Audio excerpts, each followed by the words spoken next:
Saudara pendengar di segenap penjuru tanah air, selamat bergabung dengan Lumen Indonesia. Lumen Indonesia siap melayani Anda setiap hari. Saudara terkasih, marilah kita bersatu dalam Tuhan kita Yesus Kristus yang tidak berubah dahulu, sekarang, dan selama-lamanya. Allah Sang Maha Rahim mengasihi dan menerima sebagaimana adanya kita. Allah Bapa kita di surga senantiasa bersedia menolong, menghibur dalam menghadapi segala permasalahan hidup sehari-hari.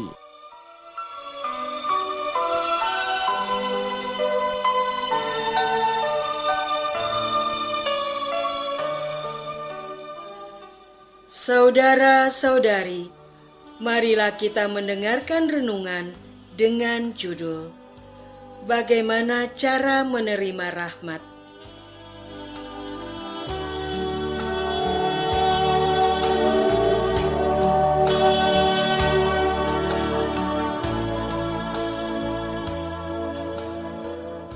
Yang berdasarkan pada Injil Matius bab 17 ayat 11 sampai 12.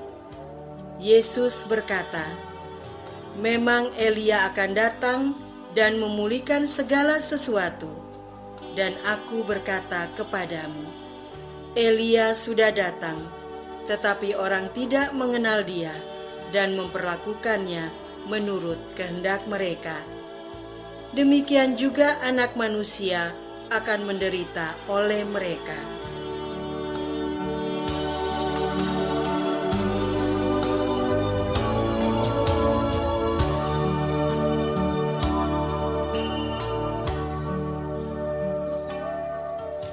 Dalam nama Bapa dan Putra dan Roh Kudus. Amin. Saudara-saudari terkasih dalam nama Tuhan Yesus Kristus. Firman hari ini merupakan ulangan dari firman hari kemarin. Marilah kita lapangkan batin untuk siap menyimak pesan yang disampaikan oleh Tuhan Yesus. Pada waktu itu, setelah menyaksikan kemuliaan, Yesus bersama Musa dan Elia di atas gunung. Petrus, Yakobus, dan Yohanes pun bertanya kepadanya, "Kalau demikian, mengapa ahli-ahli Taurat berkata bahwa Elia harus datang dahulu?" Jawab Yesus, "Memang Elia akan datang dan memulihkan segala sesuatu. Dan aku berkata kepadamu, Elia sudah datang, tetapi orang tidak mengenal dia dan memperlakukannya menurut kehendak mereka. Demikian juga Anak Manusia akan menderita oleh mereka." Pada waktu itu, mengertilah murid-murid Yesus bahwa ia berbicara tentang Yohanes Pembaptis. Saudara-saudari terkasih, bayangkan seumpama ada sebuah acara besar, misalnya konser dari band terkenal yang sangat dinanti-nantikan. Semua orang tahu dan sudah diberitahu bahwa sebelum band tampil akan ada band pembuka yang sangat penting. Band pembuka ini tugasnya menghangatkan suasana, menarik perhatian penonton, dan membuat semua orang siap menyambut band utama. Para penonton, murid-murid, melihat band utama, Yesus yang sudah di panggung. Tapi mereka bingung, kok bisa? Bukankah band pembuka itu harusnya datang dulu? Mereka merasa ada yang tidak sesuai dengan aturan atau harapan yang mereka tahu. Yesus menjelaskan, memang betul ada band pembuka yang harus datang dulu. Dan sebenarnya band pembuka itu sudah datang. Kalian tidak mengenalnya karena dia tampil tidak seperti yang kalian bayangkan. Mereka memperlakukannya dengan buruk, bahkan sampai menghentikan penampilannya. Firman hari ini menegaskan perihal sesama yang datang lebih awal untuk menyiapkan jalan kedatangan Tuhan bagi kita. Tetapi kehadirannya seringkali tidak kita kenali juga tidak kita hargai atau bahkan sering kita tolak. Saudara-saudari terkasih, orang tua atau kakek nenek seringkali berjuang dan mengorbankan banyak hal, waktu, uang, tenaga, untuk memberikan pendidikan dan kesempatan yang lebih baik bagi anak-anaknya. Orang tua, kakek nenek, ibarat roda band pembuka. Mereka adalah orang-orang yang mempersiapkan jalan bagi kita. Sementara kita, sekarang ini ibarat roda band utama. Saat kita berhasil, orang-orang mungkin hanya melihat kesuksesan kita saat ini. Mereka tidak melihat perjuangan orang tua yang harus menjual aset, bekerja lembur, atau bahkan menunda impian mereka sendiri, hanya untuk memastikan kita mendapatkan pendidikan yang layak. Seringkali kita lupa untuk menghargai pengorbanan mereka, dan bahkan dalam beberapa kasus, kita menolak nasihat atau kehadiran mereka karena merasa mereka sudah lebih maju atau modern. Atau manakala kita mengalami kesulitan dan kegagalan, tidak jarang kita juga menyalahkan pola pengasuhan dan dosa orang tua yang menyebabkan kita mengalami luka batin sehingga terhambat untuk sukses. Tanpa sadar, kita tidak menghargai mereka sebagai pembawa rahmat kejadian dari Tuhan untuk kita alami.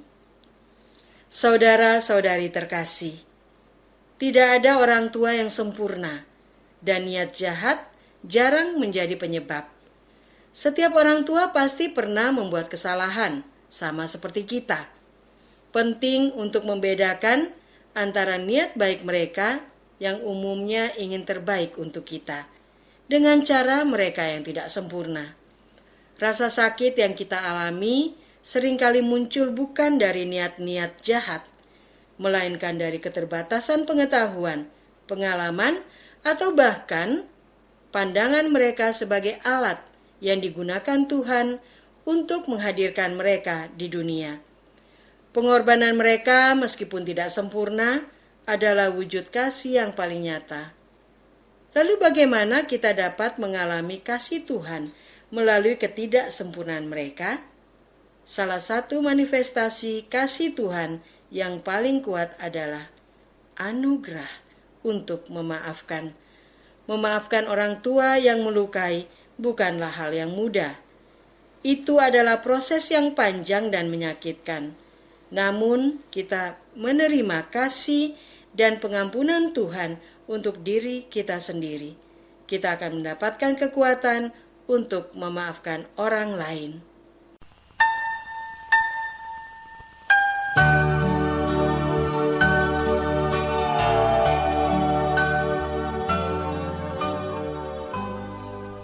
Saudara terkasih, marilah kita masuk dalam saat hening sejenak untuk meresapkan renungan yang baru saja kita dengar bersama dalam kehidupan iman kita masing-masing.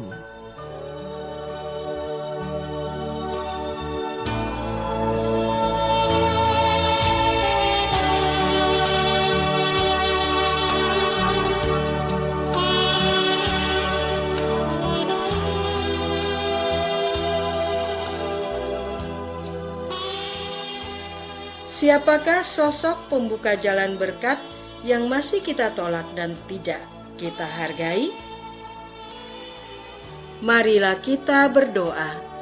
Tuhan Yesus, kami bersyukur atas rahmat-Mu yang tak terbatas. Kami memohon kekuatan untuk dapat memaafkan dan melepaskan segala kepahitan serta luka batin. Tolonglah kami agar dapat melihat orang yang melukai sebagai sesama ciptaan-Mu yang juga rapuh.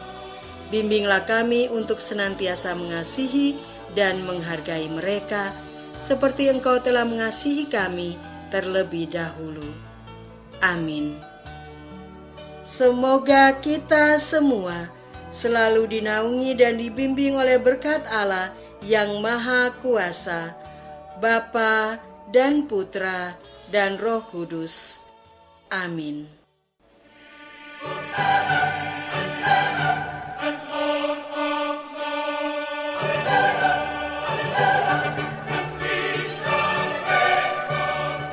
Dengan penuh kasih dan sukacita, Lumen Indonesia mengundang saudara-saudara seiman di segenap penjuru tanah air. Sekiranya ada tanggapan ataupun saran, kirimkan surat Anda ke Lumen Indonesia. Terima kasih atas perhatian Anda. Sampai berjumpa lagi dengan Lumen Indonesia pada waktu dan gelombang yang sama esok hari.